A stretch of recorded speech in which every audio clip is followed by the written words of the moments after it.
we have to solicit the sentiments of the people on the ground. So how do we do that? I think elected kami in the first place. We are elected officials. We have to basically go down and talk to the people. Is gani, masungkot pa gani ng kapitan kung hindi ka bisita sila. Ako pa nang guro ang rason sang kapitihan mo gani kung isa. Number 12. Diba? Number 12 ko. Swerte na lang gani mag-12 ko kung 13 na gid lang be. So, I think it's part and parcel and indispensable to the very nature and context of our position. So, we just like to clarify na nung punta lang sa hinali pa lang, the government vehicle admittedly enhances our services. Tapos ang ato na pag-servisyo. We do not want to be construed that we are abusing that kind of resource, governmental resource, in view of the nature sa amo na position. I hope you could take that into consideration. Magsulat sa inyong legal opinion. Kasi, Attorney Moluela, Kajina. Attorney, may ara ka muna isang daw or memorandum order or office order or anong ginaubra nyo nga guidelines as to the usage of government properties or government vehicles. May ara ka muna. From your office. Ay, paano po, May? Hello. I will provide na lang mga later.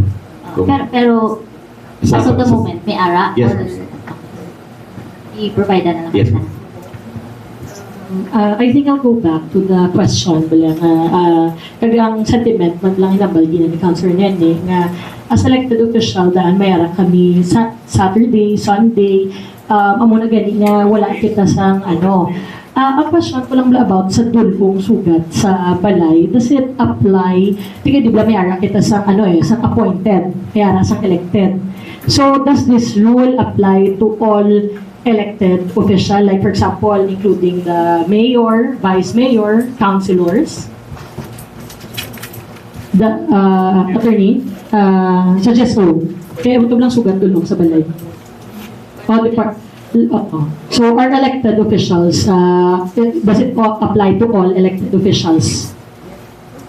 It's applicable to all. do we need to make a distinction between elected officials and appointed officials?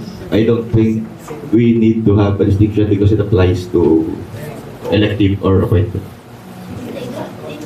Din sugaton sa plaza, sa City Hall sugaton. I think it defeats the purpose as well, no? Kung kadali niya ang any kind of official, tapos mabiyahe ka pa, mapadulong ka pa kung din, masakay ka pa Grab, mapadulong ka, mapasugat ka sa public area. I think that runs counter to the very purpose of this said vehicle. I turn over this microphone to Councilor Saldivar. Thank you, Mr. Chair.